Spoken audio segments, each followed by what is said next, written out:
My research is looking at how the immune system actually plays a role in cancer development.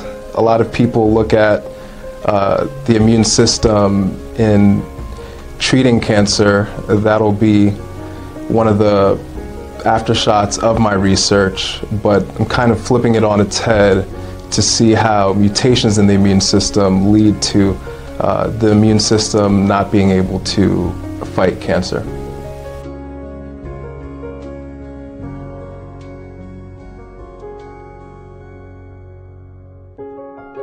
So Hopkins was a place that I visited in my undergrad. I applied to the Explore Hopkins program, which was a program to bring undergrad students from underrepresented backgrounds to Hopkins to learn more about PhD here.